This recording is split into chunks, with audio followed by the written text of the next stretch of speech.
טוב, לא, צמנים. אני מקווה שאני אעמוד בזמנים. טוב, אז העסק זה בעצם ידע ביטוח ותכנון פיננסי. אז אני בעצם דני קורוגוצקי, כמו שאמרו, אני מנהל והבעלים של הסוכנות. אני בעצם דור המשך בתחום הביטוח, עם המשרד עם ותק של מעל 20 שנה, עם ניסיון מאוד רחב בתחום הביטוח והפיננסים, כל מיני רישיונות למיניהם, חבר בוועדה הארצית לביטוח אלמנטרי של לשכת סוכני הביטוח, וחבר איגוד המתכננים הפיננסיים.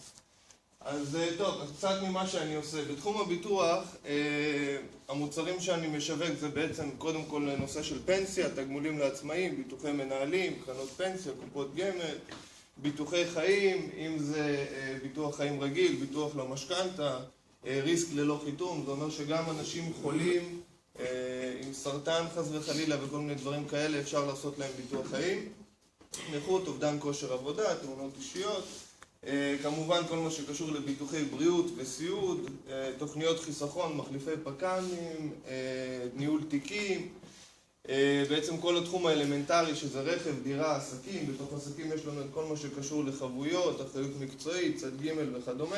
זה בעצם דברים שכל אחד מכם מכיר, כל סוכני הביטוח עושים את זה, אין פה שום דבר מיוחד. אני היום בעצם רוצה להתמקד בתכנון פיננסי. מה זה תכנון פיננסי, למה צריך אותו וכדומה. אז קצת נעבור. אז עד שנות ה-2000 בעצם כל השוק הפנסיוני וכל השוק הפיננסי היה מאוד מאוד מרוכז. זאת אומרת, לאנשים לא היה יותר מדי בחירה. היית צריך לעשות חיסכון, היית הולך לבנק, הפנסיה שלך הייתה דרך המעסיק, בלי יותר מדי יכולות בחירה. הרוב היו להם אפילו פנסיות תקציביות למיניהם. בעצם זה שהמעסיק היה עושה לך פנסיה, היית אומר תודה רבה ולא שואל הרבה שאלות. היום בעצם זה בעצם כל הדברים האלה הביאו לכך שללקוח לא הייתה בחירה, הוא היה שבוי. אם המעסיק היה עובד עם מבטחים, הוא היה במבטחים, אם הוא היה צריך הלוואה, היה הולך לבנק, לא היה לו יותר מדי אפשרויות בחירה. מה שקרה בעצם זה שאחרי ועדות בחר, השוק נפתח, נוספו המון שחקנים חדשים, בתי השקעות חדשים, ובעצם כל הנושא הפיננסי התפזר להרבה מאוד גורמים, ובעצם כל המצב הזה מביא לכך שהיום האזרח הקטן הוא אחראי לעתידו. היום כל עובד במדינת ישראל מחויב שיהיה לו פנסיה, איפה הוא ישים את הפנסיה, מה הוא יעשה איתה, איך הוא יפריש, זה כבר נתון להחלטתו. היום המעסיק לא יכול לחייב את העובד בתוכנית כזאת או אחרת, והכל בעצם בידי העובד.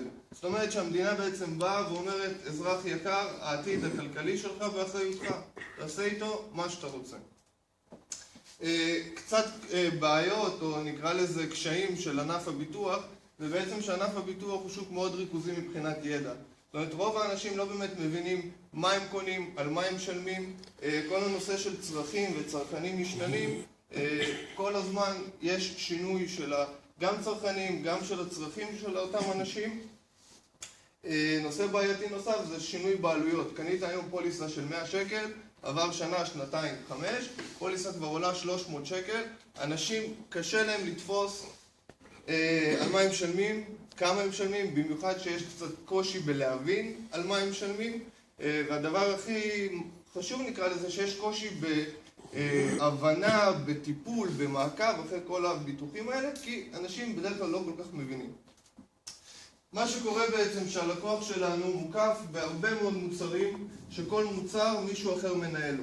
הוא הולך לבנק, הוא עושה חסכונות, הולך לבנק למשכנתאות, מקבל משכנתא, יש לו את הסוכן ביטוח שעושה לו את הרכב דירה, יש לו בעבודה את הסוכן ביטוח שעושה לו את הפנסיה ואת הביטוח בריאות, יש לו את היועץ השקעות שלו, ויש לו רואה חשבון שעושה לו את התכנון מס, ואת המתווך שעושה לו נדל"ן, והוא בעצם מפוזר על המון אנשי מקצוע, ובעצם יש בלגן, הוא לא יודע למי לפנות, איך לפנות, והנה אנחנו רואים פה את הלקוח שלנו עם הטלפון, מבולגן, לא יודע מה לעשות עם עצמו. אז בעצם, מה זה תכנון פיננסי? מתכנן פיננסי בעצם לוקח את כל הנכסים של הלקוח, אם זה תוכניות ביטוח, אם זה תיקים מנוהלים בבנק, אם זה 3 דירות שהוא משכיר. בונה תמונה של כל הנכסים שלו ומשווה אותם למטרות. זאת אומרת, הוא רואה אם הלקוח רוצה פנסיה X, איך הוא מקבל את הפנסיה הזאת, איך הוא שומר קצת כספים לילדים, איך הוא שומר קצת כספים לחתונה של הילד וכדומה. בעצם מתכנן פיננסי הוא מרכז את כל הנכסים תחת קורת גג אחד. הוא יכול להסתכל על התמונה כולה ולעשות איזשהו ניתוח, מה צריך לעשות, מאיפה, ונגיד מקרה שפתאום הלקוח החליט שהוא צריך 50,000 שקל לקניית רכב. מאיפה להוציא את זה? מהפנסיה, מהקרן השתלמות, מהחיסכון בבנק או מהתיק. דברים כאלה מאוד חשובים, קבלת החלטות. זה בעצם מה שעושה המתכנן הפיננסי, עוזר בקבלת החלטות. הוא גם בעצם עוזר לבנות הגנות, שזה שפה יפה לביטוחים, תואמים למטרות, כדי להגן על עצמנו מכל מיני מקרים שיכולים לקרות בדרך. הדבר הכי חשוב זה שמתכנן פיננסי הוא עובד בנאמנות לקוח. האינטרס שלו והאינטרס היחיד שלו זה שהלקוח שלו יקבל את הטוב ביותר, שהנכסים של הלקוח יגדלו, כי הרעיון זה שאחר כך אנחנו נגבה שכר טרחה לפי גודל הנכסים. זאת אומרת, ככל שיהיה ללקוח יותר נכסים, אנחנו נרוויח יותר, יש פה אינטרס משותף. המתכנן הפיננסי יערוך ויסדר לך את כל הנכסים וההתחייבויות, ומכאן בעצם יקדם אותך למטרה. אז בעצם הרעיון בגדול של מתכנן פיננסי זה פחות דאגות. יש לכם איש אחד, בן אדם אחד, פיגורה מקצועית אחת, שהוא מסתכל עליכם כרופא משפחה, הוא יודע לראות את כל הדברים, את כל התמונה הגדולה, ובמקרה הצורך הוא מפנה אתכם לאותו רופא מומחה.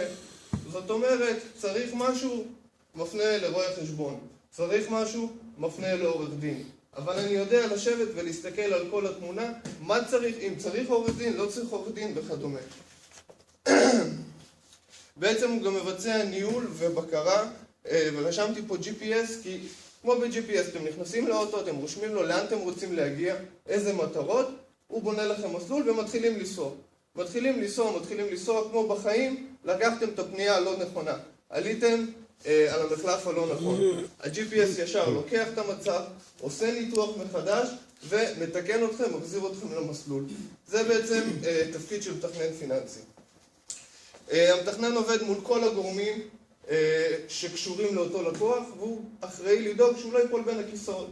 שלא יקרה מצב שהסוכן הזה אומר לו לא זה אצלו, והסוכן ההוא אומר לו לא זה אצלו, ואתה תטפל בזה ואתה תטפל בו. הכל נשלט בעצם דרך פיגורה מקצועית אחת. וכמובן אתם מקבלים דיווח מאוחד על כל הנכסים, תמונת מצב מלאה, הרבה יותר קל להבין איפה אתם עומדים, איך ומה כדאי לעשות.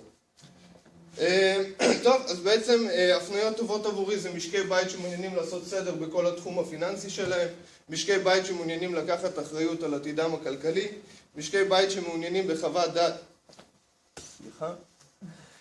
שמעוניינים בחוות דעת אובייקטיבית, לקוחות שעומדים בפני פרישה ורוצים לדעת איך למשוך את הקצבה, כמה, למה ואיך, ולקוחות שלא מצליחים לקבל שירות מסוים מהסוכן שלהם בגלל כל מיני דברים כאלה ואחרים.